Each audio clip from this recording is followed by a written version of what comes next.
Bismillahirrahmanirrahim. Assalamualaikum warahmatullahi wabarakatuh. Dalam video kali ini, saya akan menjelaskan mengenai mekanisme pasar. Seperti yang telah kita ketahui, secara sederhananya, pasar yaitu tempat berdagang bagi pedagang dan tempat membeli bagi pembeli. Jadi, bisa ditarik kesimpulan bahwa pasar yaitu tempat berkumpulnya berbagai pihak untuk memfasilitasi pertukaran barang dan jasa. Lalu, apa sih mekanisme pasar itu? Nah, mekanisme pasar ialah proses penentuan tingkat harga berdasarkan kekuatan permintaan dan penawaran atau proses tarik-menarik antara permintaan dan penawaran menuju suatu keseimbangan antara jumlah barang dan harga tersebut. Permintaan atau demand merupakan banyaknya jumlah barang yang diminta pada suatu pasar dengan tingkat harga tertentu pada tingkat pendapatan tertentu serta dalam periode tertentu pula. Selanjutnya, faktor permintaan. Yang pertama jumlah penduduk, yang kedua tingkat pendapatan, ketiga harga barang yang diminta, keempat selera dan estimasi yang akan datang, kelima harga barang lain atau substitusi. Teori permintaan. Bunyi dari teori permintaan, apabila permintaan naik, maka harga relatif akan naik. Sebaliknya, bila permintaan turun, maka harga akan turun.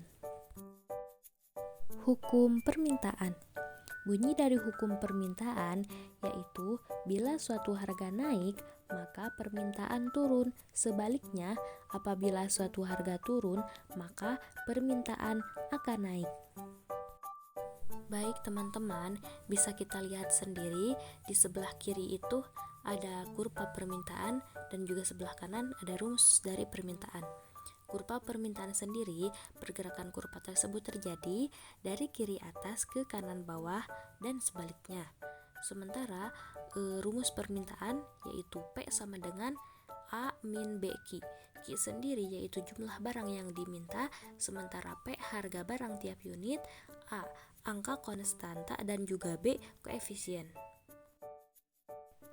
Nah, mengenai penawaran atau supply, yaitu banyaknya barang yang ditawarkan pada suatu pasar pada periode tertentu dan pada tingkat harga tertentu.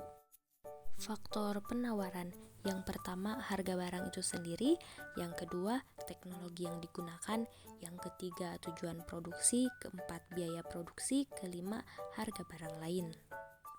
Teori permintaan berbunyi, apabila jumlah barang yang ditawarkan sedikit, maka harga akan semakin naik. Sebaliknya, apabila jumlah barang yang ditawarkan semakin banyak, maka harga akan turun.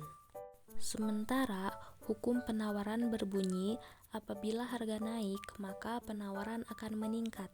Sebaliknya, apabila harga turun, penawaran akan turun.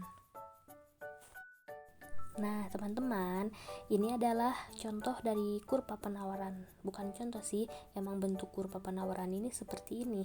Nah, kurva penawaran mempunyai kemiringan positif, artinya garis kurva ini dimulai dari kiri bawah ke kanan atas. Selanjutnya di sebelah kanan kita ada rumus dari penawaran, yaitu Q sama dengan A ditambah BP. Keterangannya Q sendiri yaitu jumlah barang yang diminta, P harga barang tiap unit, A angka konstanta dan juga B koefisien. Keseimbangan pasar atau equilibrium. Sebelumnya, keseimbangan pasar itu ialah jumlah barang yang ditawarkan oleh produsen sama dengan jumlah barang yang diminta oleh konsumen pada suatu tingkat harga tertentu. Intinya, keseimbangan pasar itu antara permintaan dan penawaran dari pembeli serta penjual itu sama. Nah, ini adalah kurva equilibrium. Keseimbangan terjadi ketika permintaan dan penawaran sama atau setara. Artinya, akan terdapat perpotongan antara penawaran dan permintaan. Nah, dari perpotongan itu, dari titik itu disebut dengan titik equilibrium atau keseimbangan. Selanjutnya, kita masuk ke rumus keseimbangan. Nah, rumus keseimbangan itu QD sama dengan QS atau bisa juga PD sama dengan PS. QD sendiri jumlah yang diminta, sementara QS adalah jumlah yang ditawarkan, PD sama dengan harga yang diminta dan PS adalah harga yang ditawarkan. Nah, teman-teman, tadi sudah disebutkan dan dijelaskan ya bahwa rumus dari keseimbangan itu QD sama dengan QS atau bisa juga PD sama dengan PS. Sekarang kita akan menggunakan rumus yang pertama untuk mencari harga keseimbangan dan juga jumlah keseimbangan. Diketahui fungsi permintaan QD sama dengan 40 min P dan fungsi penawaran QS sama dengan 4P min 50. Ditanyakan harga jumlah dan keseimbangan. Bagaimana sih cara penyelesaiannya? Nah, QD sama dengan QS 40 min P sama dengan 4P min 50. Min P min 4P sama dengan min 50 min 40. Min 5P sama dengan min 90. P sama dengan min 90 dibagi min 5. Hasilnya adalah 18. Maka diperoleh P harga keseimbangannya itu 18.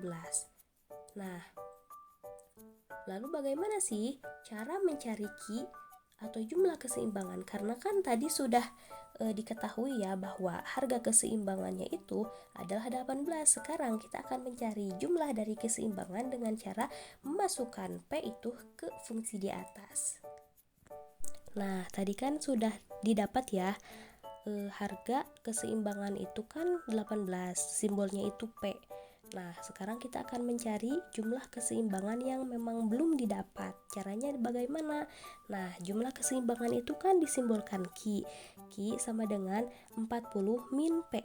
P itu kan harga keseimbangan, maka Q sama dengan 40 dikurangi 18. Hasilnya adalah 22. Maka didapat jumlah keseimbangan itu sebesar 22.